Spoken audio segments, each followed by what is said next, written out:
Hi, this is Mike from BadMagicPlayer.com, bringing you the second episode of our interview series. I'm also a Bad Magic player.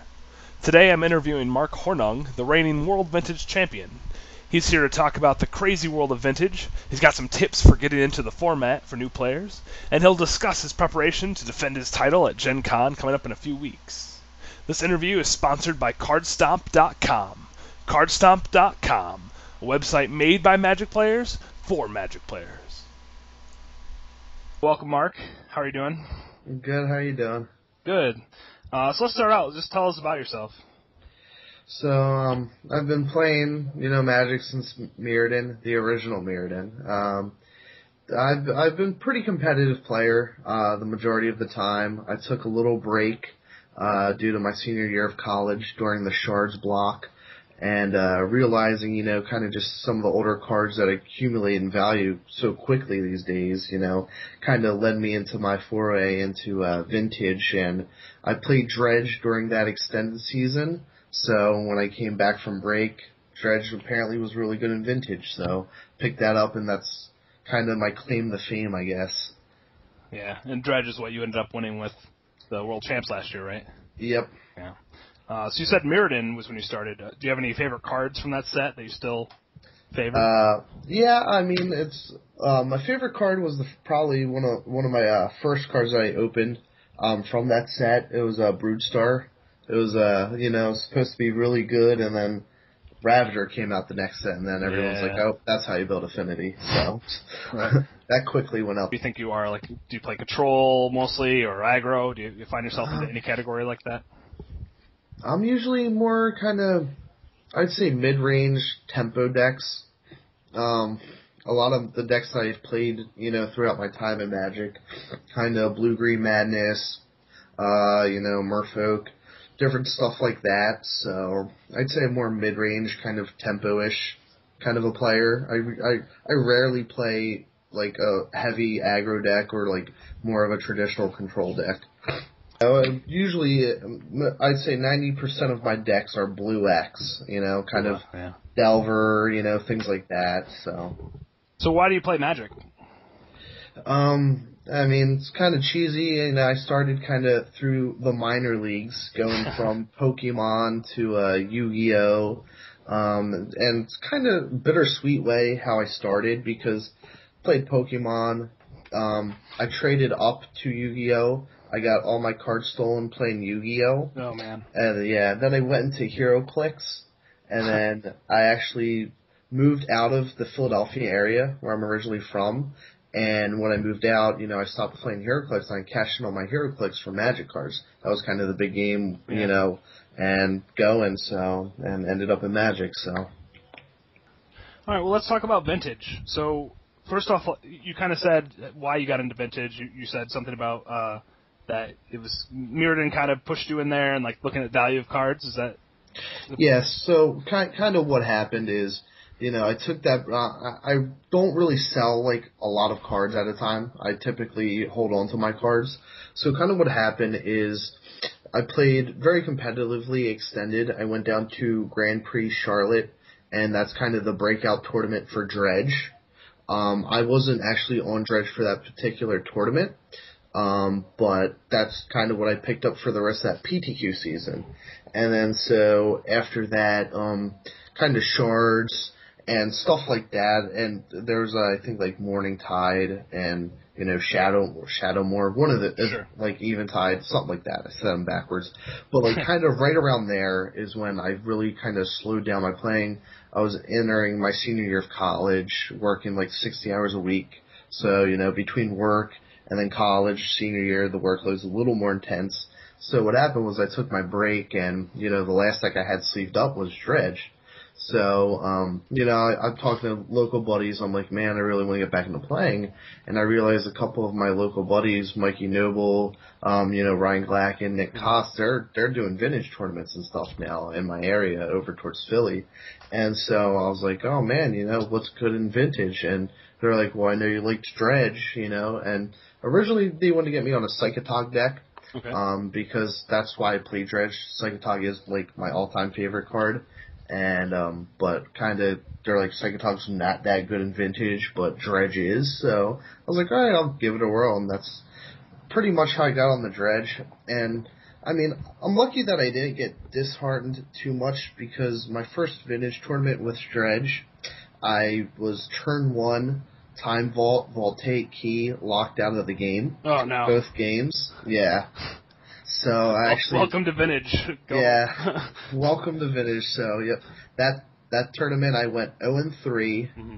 Technically, I was 1-3 with the bye. So... Hey, everyone counts. Yeah. But, so... Yeah, I lost to, my first 2 games were lost to turn 1 vault keys. One of them natural with Lotus. The other one he was able to, with Lotus to tinker into it. Mm. And then I lost a couple games to, tinker, what was that? I guess they were running Inkwell Leviathan. Oh, right. There we go, yeah. It's been so long since anyone's played him. I forget his name. But yeah, there's always a better fatty.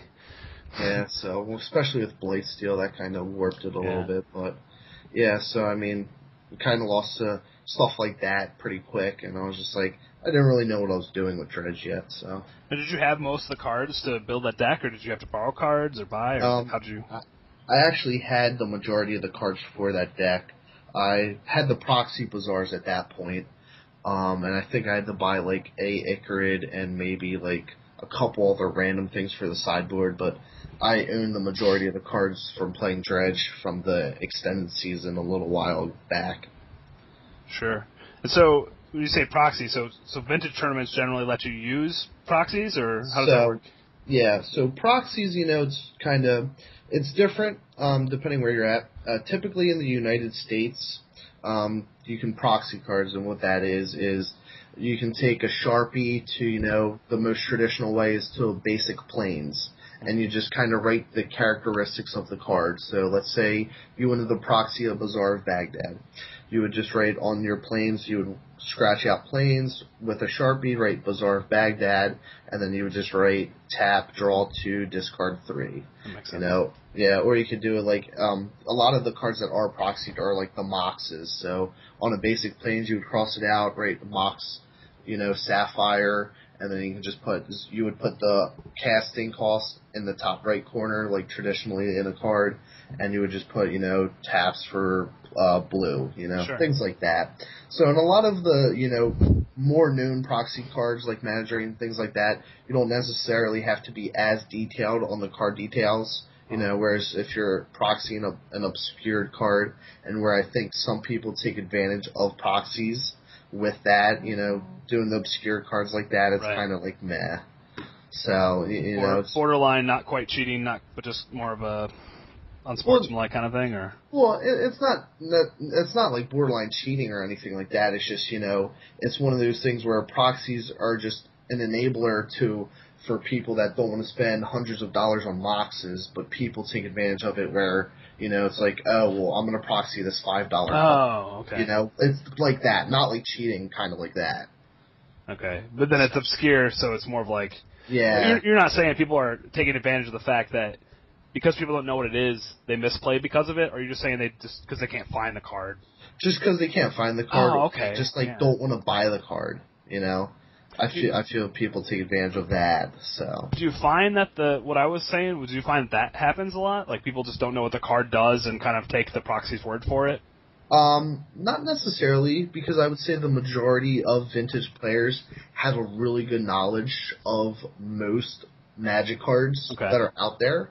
I would say, they kind of, playing in the Vintage where basically every card's legal, you kind of have to have that knowledge of all the cards out there. Sure. And I would say it'd be very difficult to slip one by somebody like that. And at worst, if you don't understand it, you can call the judge at the tournament. So. Sure, I'll explain it to you. Yeah. Okay. So with that, do most tournaments they allow proxies? Is there a limit? How does that work? Yep. So usually in the United States, it's anywhere from 10 to 15 proxies you're allowed in a deck. It's kind of up to the tournament organizer's discretion how many proxies they'll allow you to have. I know some tournaments out even in Ohio, they had something where you would have I think it was 60 or even 75 proxies. So you could essentially proxy the entire deck if you wanted to. But out in Europe, there are 0 proxies. No kidding. So yeah, it's interesting because it's hard. It seems like it's harder to get the older cards out there because that was back when they only did English runs and. Yeah. I think kind of what happens at vintage tournaments is usually people will win them, and I think a lot of the winning they put them on eBay, and sure. a lot of the winning eBay bids are probably from European players. That makes sense. So the proxies are just going over. I mean, the actual cards are just going overseas. Sure. So I know nothing about vintage. Really, I don't really know much about Magic at all, but that's a different issue. So, explain to me, like, how would I get into vintage? If let's say I've only been playing standard, like, how hard is it to get into vintage? Like, how would I even start? Like, tell me about that. Yeah, so vintage it's really unique in the fact that its community is pretty awesome. I mean, it's the people you're going to play against at a vintage tournament aren't like your PTQ crowd, aren't like your Grand Prix crowd, you know. It's a very, very casual, laid-back atmosphere. A lot of times, I mean, and kind of how I tried to build it up, you know, when I moved out to Harrisburg, you know, there wasn't a vintage scene here. Mm-hmm. There, you know, people didn't play vintage at my local store out in Harrisburg, things like that. I mean, definitely winning the championship and then convincing people to play vintage obviously helps a little bit, but you know, it's just one of those things where all the people in vintage are so awesome that you deal with and interact with. You know, I mean, I lend out decks, cards, sure, things like that, and especially if you know, a lot of people that do play vintage don't necessarily play only vintage either. Mm-hmm. So you'll see them at standard tournaments. You might even be friends with them, and it's one of those things where, you know, they'll just lend you out a deck and things like that. Sure. It's a really cool community, and it's just one of those things where you don't necessarily need to be afraid to ask, you know, kind of, you know, what should I do for vintage? What decks are good right now? And a great resource for a lot of people is the manadrain.com. And there's always new people signing up, you know, kind of stalking the forums, not even signing up, and it's just a lot of good information, you know, on there, good banter. More recently, it's gotten a lot better, you know, good discussions, so that's definitely another tool for people, you know, if you don't know what's going on in the vintage metagame, you know, you don't know what decks are out there, that's another good resource too, so. And that's themanadrain.com? Right? Themanadrain.com. You play Legacy, I guess, should I? Yes. And how does Vintage compare with Legacy? So, Vintage and Legacy, it's funny because I feel Vintage and Legacy are becoming not necessarily like the same, but a lot of the decks are transforming over. So if you follow Legacy, you play Legacy, you know that Merfolk is, you know, experiencing this resurgence. Rug Delver's kind of top dog. You have Reanimator, you have Dredge, you have Maverick, right? Things like basically green, white, hate bears, things like that. So, and the thing in Vintage right now, what you're seeing winning tournaments now is, you know, traditionally a lot of the decks were, you know, cards that people aren't familiar with. Tinker into, like, Blightsteel. Yeah. People look at Blightsteel as like, that card's horrible in every other format. Things like that. But what's going on right now is you're seeing Rug Delver winning vintage tournaments. You know, you're seeing Merfolk placing in vintage tournaments. Sure. You're seeing green, white, hate bears placing in vintage tournaments. So I feel now more than ever there's a lot of crossover between the two formats, and I feel if you're a Legacy player, it's easier than ever to make the leap into vintage. It's more of the just adding the power 9 sometimes and adding that kind of stuff, or yeah, I mean with the power level of creatures that have been printed more recently, you know, Delver of Secrets, things like that. It's just like, yeah, Delver's kind of good in vintage even, you know. It's one of those cool things because it's kind of helping dispel a lot of the myths of vintage, whereas traditional people think, oh, well, people just win turn 1 and 2. Why would I play this format ever? Whereas, no, people are just playing turn 1 Delver like they do in Standard, Modern, and Legacy, you know, so. Right. Well, and I was just going to say, like, watching you play last year with Dredge just looked like a format where you just say, am I dead yet? So you're saying that's not, it's getting far away from that. Yeah, it's moving further and further away from it. and it's because, I mean, obviously you're still going to have some of the brokenness because of you have the Moxes and Black Lotus and stuff like that. So there are going to be some draws, some games where it plays out like that. But I mean, I'd say the majority of games now go longer. People are winning with damage. Tarmogoyfs are getting in there. Trigon Predators are getting in there. So. No kidding. Yeah. Yeah, it's very interesting. So I guess bottom line here, let's talk price. Then, like, what if you wanted to get into Vintage and you're just looking for like a deck to just start checking things out? Like, how much do you think it costs? Let's say you get 10 proxies. Okay. What's like an average entry level deck cost? So I would say at 10 proxies, I mean, average entry level is probably going to be, the cost of a legacy deck. So more often than not, you're going to proxy, let's say, all right, I guess one of the cheaper decks in the format right now that has done well would be Merfolk. So even taking dual lands out of the equation, you'd be looking at like 4 Cavern of Souls. I guess that's what, $25 a piece. 4 Force of Will, which is anywhere from $40 to $60 right now. 4 Wastelands, which I think are like $40 right now, something like that too. Sure. And then just kind of a lot of like the Merfolk guys that are, I don't know, I guess a couple bucks each. I'm not sure the price on them, but things like that. So I mean, like kind of the baseline decks are getting cheaper, and it's especially if you're playing Legacy right now with Rug Delver. You just throw in the dual lands, Tarmogoyf you already have the duels most likely, and then you're just proxying the power. So right. a lot of the Vintage decks I feel are quote-unquote cheaper than it has been because, I mean, the cards you're playing with now, they're being played in every format. Right. So. Definitely adds more value, at least playability value to those cards. Yeah. I mean, standard cards that just rotate out and become useless. Yeah, I feel that's also really been. I feel there's been slow growth, kind of ramping up recently because of what's going on with the power level of the cards, and the certain cards being printed more recently, just kind of carrying through all the formats now. Mm-hmm. And I feel it's so much easier now than ever for people to get into, Vintage, especially if they play Legacy. So does that mean that you and your friends who play Vintage that are hardcore, are you guys kind of afraid of new sets, or are you welcoming a new set? Lately it's been more interactive. Oh, welcoming new sets. It's always awesome to see, new kinks thrown into the metagame and things like that. So it's always just kind of, what you can find out, what's going to add to the metagame, because before, Master of the Pearl Trident was even printed, nobody played Merfolk, Sure. I think that's the guy's name, Master. Yeah, that's it. So, yeah, no one played Merfolk at all, so, and just another 2-drop Lord, and Cavern of Souls, those 2 cards, definitely help just kind of put that deck into Vintage, Sure. So, I mean, it's always exciting, and it's a guessing game, too, because you sometimes you just don't even realize, oh, man, this card's going to be really good in Vintage, things like that. This definitely changes the way I bet a lot of people think about, at least changes the way I look at Vintage, where, like I said, last year or years before, I just see it, and it's like who would ever play that? That's so expensive and so, boring, but what you're saying is it's completely the opposite. Yeah.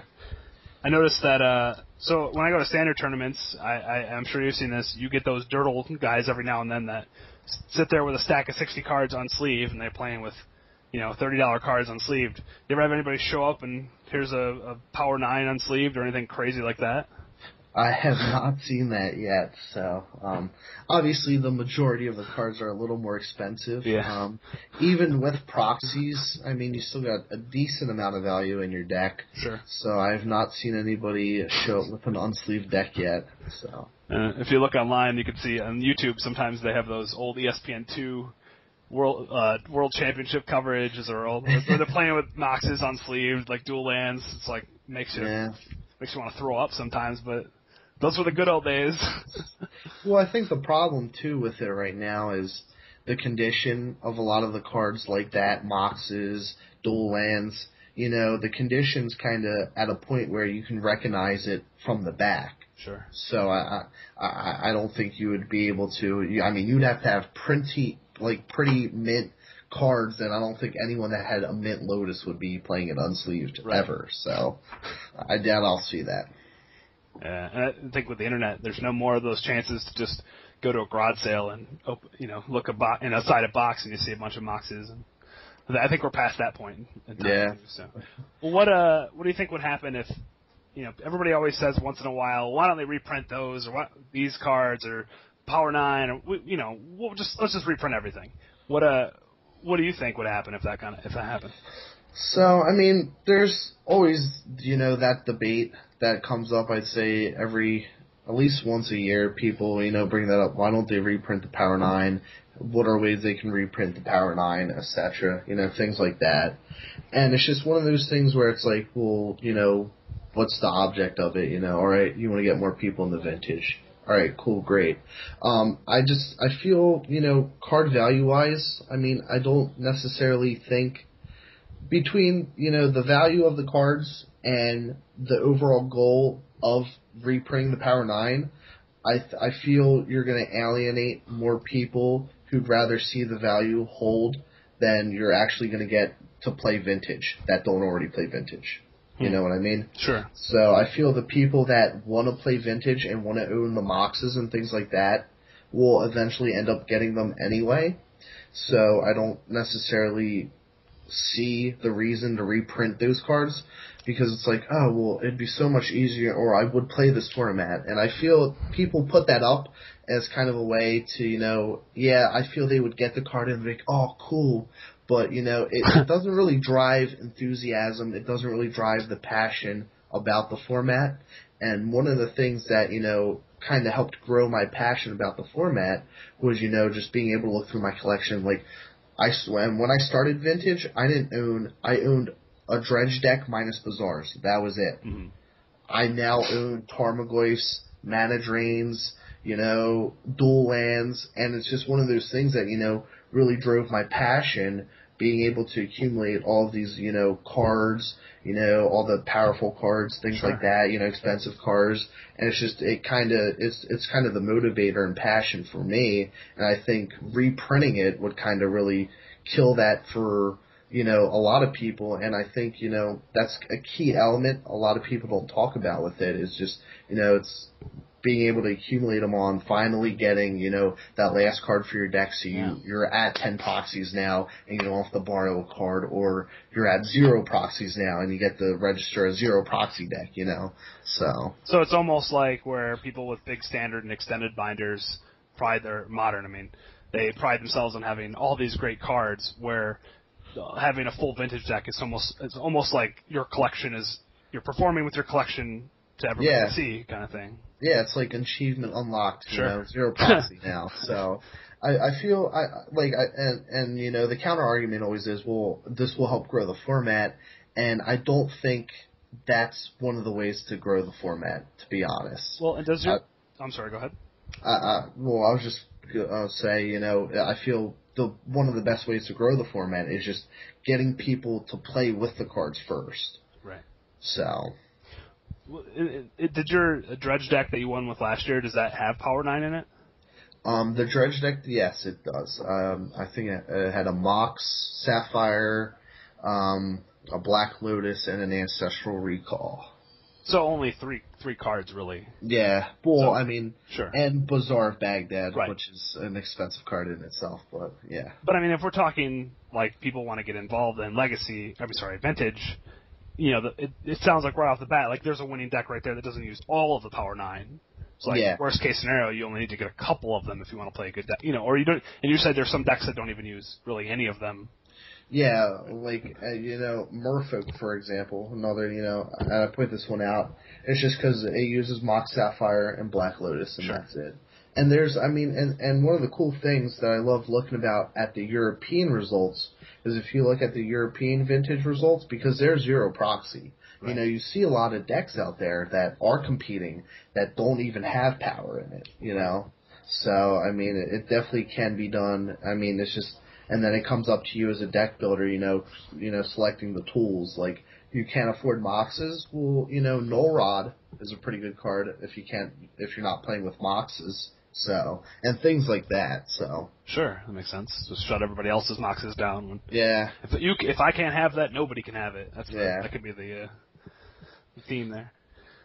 Well, good. Let's talk about World Champs now. So last year in August at GenCon, right? You became the World Vintage Champion.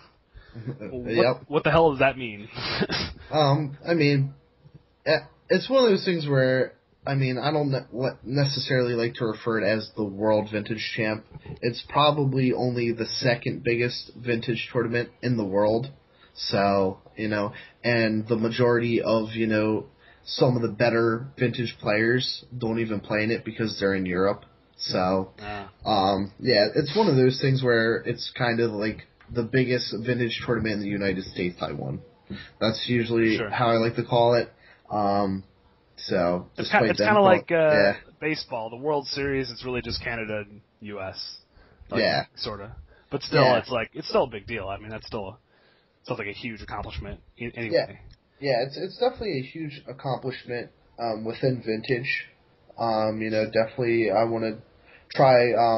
So Vintage Champs this past year had, I think it was about 140 some, whereas the Bazaar of Moxon, it's a zero proxy vintage tournament in Europe, and they average, around 350. Oh, wow. So more than double what Vintage Champs pulls in. So that's why I don't necessarily say, I'm the Vintage World Champ, look at me, because I played in the second biggest tournament in the world, where the biggest tournament is double that size. So, it's one of those things, but it's definitely a big accomplishment because it's for a lot of vintage enthusiasts in the United States.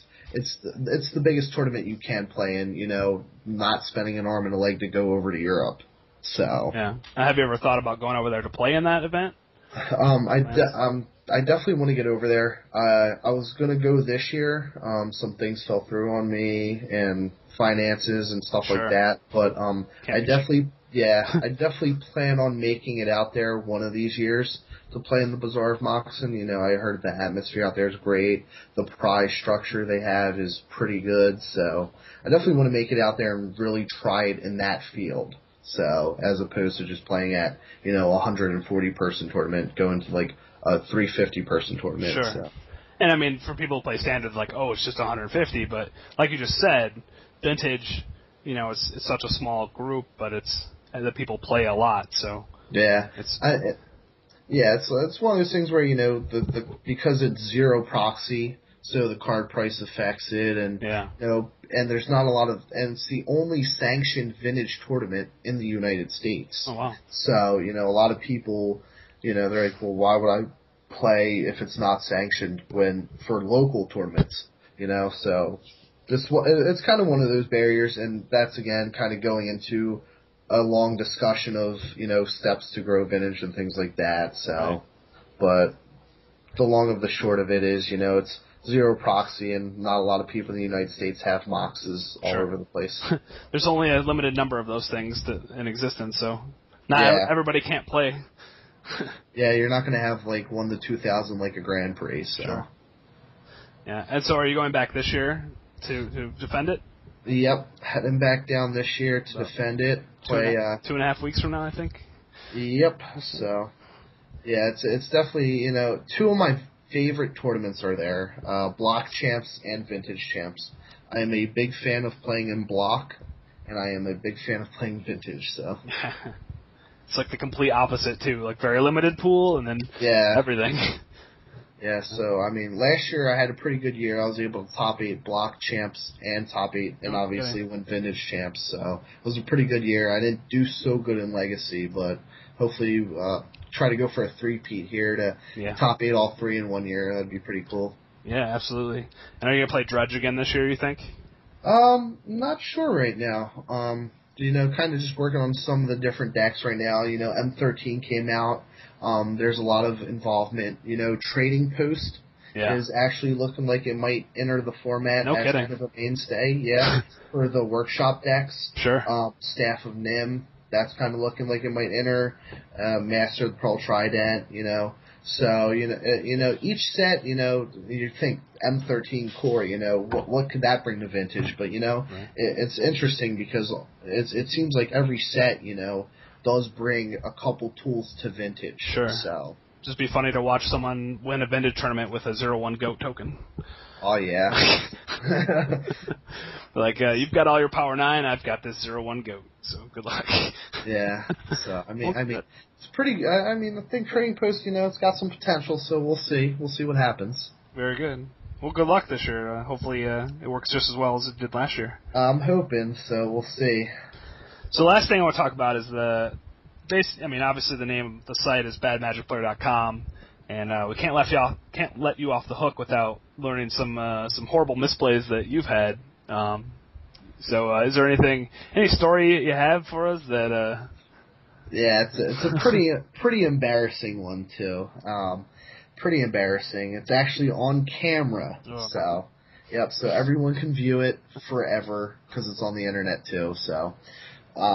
Actually at Vintage Champs in my first round of top 8 against Nick Koss, I missed 2 Narcomoeba triggers. So luckily it didn't cost me the game or the match, but it's one of those things where it's very embarrassing. Definitely. I mean, a lot of factors I feel played into that. And if you read my tournament report, I got a warning. I was a little off kilter there, and top 8ing block champs, I had like 3 hours of sleep because the block top 8 was at like 3:30 in the morning. Oh man! So and then I had to be back for vintage champs at like 8-9 in the morning. So I didn't get much sleep, and vintage top 8 started at midnight the following night. So I was almost essentially up for almost close to 24 hours, but I mean, all playing Magic the whole time. Yeah, and that's what GenCon is, though. GenCon, I probably average 10 hours of sleep, the entirety of GenCon. But so yeah, it's one of those things where it's embarrassing, and but I did miss them. I missed 2 Narcomoeba triggers, and embarrassing because those are the only 2 Narcomoeba triggers I've ever missed. So. Wow. Yeah. What is, just again, because some of us have no clue what you're talking about, we know what Narcomoeba is, but what's the importance of missing trigger? Yeah, so what happens, so you activate Bazaar of Baghdad, draw 2, discard 3. So when you dredge, and so you're going to dredge, let's say Stinkweed Imp, it has dredge 5. So instead of drawing a card, you can use its dredge of 5, which means you're going to mill yourself for 5 cards. So what happens is, so let's say I'm dredging 2 Stinkweed Imps, so I'm going to mill myself for 10. I do 5 and then 5. Well, in between all of that, when you mill a Narcomoeba, it has a trigger to come into play. What happens is because you're activating it with the Bazaar of Baghdad, you have to resolve your Bazaar of Baghdad trigger first, and then after you dredge and then discard your 3, then you go back and resolve your Narcomoeba triggers. So, and what happened was I just completely missed my Narcomoeba triggers, discarded 3, and I think it did it in upkeep and might have just moved right to my draw step, or resolved an Icarid trigger that was on upkeep and just completely forgot about my Narcomoeba triggers. So why is it important?